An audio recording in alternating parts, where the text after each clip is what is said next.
लोकसभा चुनाव से ठीक पहले भारतीय जनता पार्टी की इच्छा है, उनकी उम्मीद है कि कैसे भी करके उत्तरी भारत के हर एक राज्य में वो सत्ता में आ जाए। यानी हिंदी भाषी पट्टी वाले जितने भी राज्य हैं उनमें सत्ता में भारतीय जनता पार्टी हो। यही तो, जिन राज्यों में बीजेपी की सरकार नहीं है वहां पर विधायकों को तोड़कर, विधायकों को बागी कर कर ईडी, सीबीआई, इनकम टैक्स का डर दिखाकर, कोई और प्रलोभन दिखाकर लगातार तोड़ने का काम किया जा रहा है। सबसे हालिया जो एग्जाम्पल या उदाहरण निकल कर आया वो बिहार का निकल कर आया था। 3 विधायक आरजेडी के तोड़े, सरकार बनाने के बाद 2 और विधायक तोड़े, 2 कांग्रेस के विधायक तोड़े। और यही काम हिमाचल प्रदेश के अंदर बीजेपी ने किया था, जब 6 विधायक बागी कर लिए। वो बात अलग है कि उनकी सदस्यता गई तो बीजेपी के किए कराए पर पानी फिर गया। लेकिन अब यही खेल झारखंड के अंदर किया जा रहा है। वही झारखंड जहां के मुख्यमंत्री ने मोदी और शाह के सामने झुकने से इनकार कर दिया था। उन्होंने इनकार कर दिया था कि वो कांग्रेस के साथ गठबंधन खत्म नहीं करेंगे। उन्होंने इनकार कर दिया था कि वो ईडी,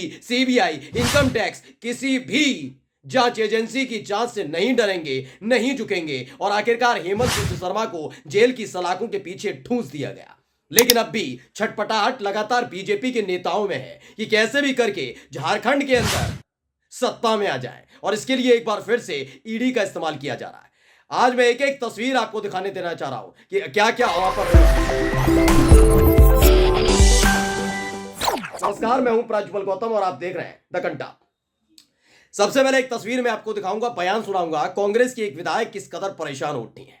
परेशान इसलिए है कि एक तो महिला, ऊपर से उनके साथ, उनके परिवार के साथ जो सलूक किया जा रहा है सिर्फ इसलिए क्योंकि वो कांग्रेस के विधायक हैं। उनका दावा है कि उनके सामने प्रपोजल रखा गया था, ऑफर रखा गया था कि आप महिला विधायक हैं, आपको बख्श दिया जाएगा, एक काम करिए, आप बीजेपी की टिकट पर चुनाव लड़ लीजिए, यानी बीजेपी में शामिल हो जाइए, वॉशिंग मशीन वाली पार्टी है, आप साफ सुथरी हो जाएगी। लेकिन जब उन्होंने इनकार किया तो आखिरकार उनके घर पर ईडी ने दस्तक दे दी। 2 दिन से लगातार छापेमारी चल रही है। ये कांग्रेस की झारखंड से विधायक अंबा प्रसाद है। पहले इनको सुन लीजिए। हमारे घर में सुबह से आरएसएस के लोग बैठे रहते थे। चतरा का सीट से फाइट करने का बहुत ज़्यादा प्रेशर था बीजेपी से, हमने उसको भी इग्नोर किया। मेरे ही घर और ऐसे समय में इस तरह से पूरे परिवार को परेशान करना, पूरे मेरे घर में मेरे माँ उधर परेशान, मेरे और इधर पूरे दिन भर मुझे भी टॉर्चर कम नहीं किया गया। घंटों बैठाया गया एक ही जगह में, अगर घंटों खड़ा किया गया एक ही जगह में। तो सुना आपने, कांग्रेस विधायक अंबा प्रसाद के ठिकाने पर फिर पहुंची ईडी। हिंदुस्तान की खबर है, दूसरे दिन भी छापेमारी जारी। इन्होंने बताया, एक तो मैं युवा, ऊपर से महिला, लगातार मेरे घर पर डेरा डालकर बैठे रहते हैं आरएसएस के नेता।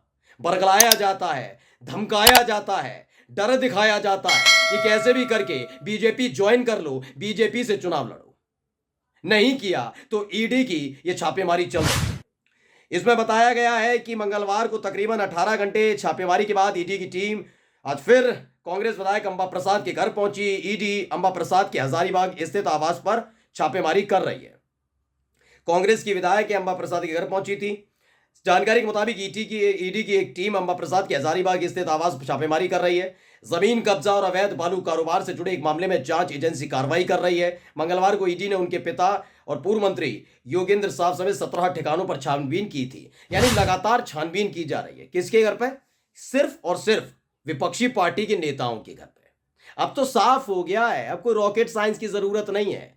अब तो विदेशी मीडिया से लेकर दुनिया के अलग अलग देश देख रहे हैं तमाशा कि जिसे दुनिया का सबसे बड़ा लोकतांत्रिक देश कहा जाता है, यानी हिंदुस्तान, यानी भारत, यानी इंडिया, जी हां, हमारा अपना देश, वहां लोकतंत्र का कैसे माहौल उड़ाया जा रहा है ईडी के जरिए, सीबीआई के जरिए, इनकम टैक्स के जरिए। सोचिए, तमाम लोग, मैं तो कह रहा हूं जांच होनी चाहिए, करिए, लेकिन तब क्यों चुप हो जाते हो भाई?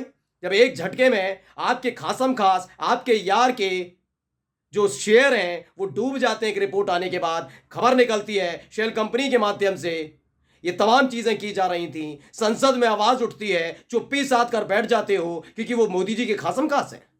तब निवेशकों की चिंता नहीं होती, आम जनता की चिंता नहीं होती, उसकी गाड़ी कमाई की चिंता नहीं होती। शुभेंदु अधिकारी के बारे में कुछ नहीं कहते हो, हेमंत बिस्व शर्मा के बारे में कुछ नहीं कहते हो, लेकिन सिर्फ और सिर्फ सरकार गिराने का सारा खेल है। मैं ये क्यों बता रहा हूं, पहले दूसरी खबर और इससे जुड़ी हुई बता दूं। देखिए, दैनिक जागरण ने खबर छापी, क्या लिखा, धीरज साहू के बाद अब इस कांग्रेस नेता पर ईडी ने कसा शिकंजा, 17 ठिकानों पर की छापेमारी। इसमें बताया क्या गया है, पढ़िए। हजारीबाग की स्थिति, वही सारी चीजें बताई गई हैं। इससे पहले धीरज साहू के घर पे आपको याद होगा, कांग्रेस के ही विधायक हैं, करोड़ों मिल गए, अरबों मिल गए, ये मिल गया, वो मिल गया, तमाम तमाशे चल रहे थे। लेकिन यकीन मानकर चलिए, बीजेपी का, मैं तो कह रहा हूं बीजेपी के सारे नेता संत हो गए भाई, वाकई रामराज आ गया है। ऐसा रामराज किसी ने सोचा नहीं था। और ऐसे ऐसे नेता जिन पर भ्रष्टाचार के आरोप खुद बीजेपी, खुद मोदी और शाह लगाते रहे, हेमंत बिस्व शर्मा, शुभेंदु अधिकारी, छगन भुजबल, अजित पवार, अशोक चौहान, मिलिंद देवड़ा, ऐसे नेताओं पर जिन पर भ्रष्टाचार और घोटाले के आरोप लगाते रहे, आज वो बीजेपी के साथ हैं। रामराज आ गया भाई, संत हो गए सारे के सारे। कोई नहीं है बात, कोई बात ही नहीं पूछ रहा है, कोई कर ही नहीं सकता। आप आलोचना कीजिए, आप मत आइए साथ में, तुरंत आपके घर पे ईडी दस्तक दे देगी। यही तो हो रहा है। झारखंड में हुआ क्या था, याद करिए, झारखंड में हिम्मत नहीं थी बीजेपी की, उसका आंकड़ा नहीं था, उसमें विधायक नहीं थे। फिर भी जब हेमंत सोरेन ने इस्तीफा दिया, उसके फौरन बाद ही बीजेपी के कई दिग्गज नेता अलग अलग राज्यों से पहुंच गए थे रांची, झारखंड की राजधानी में, वहां डेरा डालकर बैठ गए थे। दावा किया जा रहा था बीजेपी के सांसद निशिकांत दुबे, जो गोड्डा से सांसद हैं, कि भाई उनके संपर्क में झारखंड मुक्ति मोर्चा के कई विधायक हैं। कांग्रेस के विधायकों को तोड़ने की कोशिश की जा रही थी, जिससे तोड़ा जाए, उसके बाद फ्लोर टेस्ट नहीं होगा, या तो राष्ट्रपति शासन लगे, या फिर आ जाए बीजेपी के साथ, बीजेपी सत्ता में आ जाए। एक खेल क्यों हो रहा है लोकसभा चुनाव से ठीक पहले, क्यों हो रहा है सोचिए। मैं बता देता हूं क्यों हो रहा है। दरअसल क्या होता है ना, जब चुनाव होता है देश में, लोकसभा चुनाव होगा, उस वक्त जिम्मेदारी ना यही पुलिस वालों की होती है।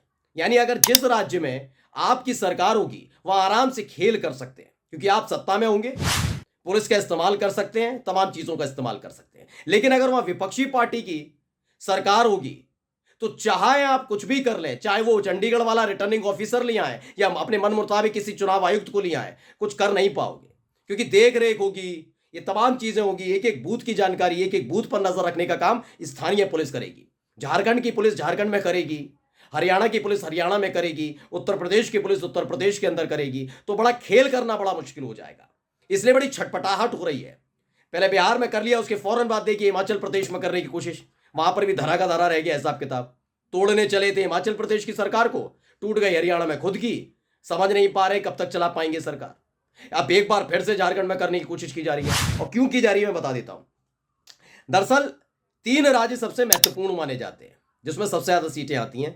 झारखंड और बिहार पहले एक ही हुआ करते थे, लेकिन अब अलग अलग हो गए हैं। 14 सीटें झारखंड में है लोकसभा की, 40 बिहार में और 80 उत्तर प्रदेश में। इन 3 राज्यों पर किसी भी राजनीतिक पार्टी की नजर होती है, चाहे वो कांग्रेस हो, बीजेपी, कोई भी हो।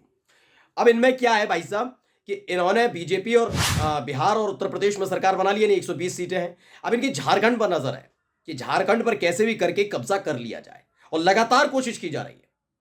मैं बिल्कुल जिम्मेदारी के साथ कहता हूं, ये ईडी की कार्रवाई ऐसे ही नहीं है, वरना कैसे हो जाएगा कि तमाम बीजेपी के नेता साफ सुथरे हो चुके हैं, उनके दामन पर कोई दाग ही नहीं बचा है, उनकी कोई जांच ही नहीं हो रही है, ईडी को खोजने से उनकी कोई फाइल नहीं मिल रही है। ऐसा हो सकता है?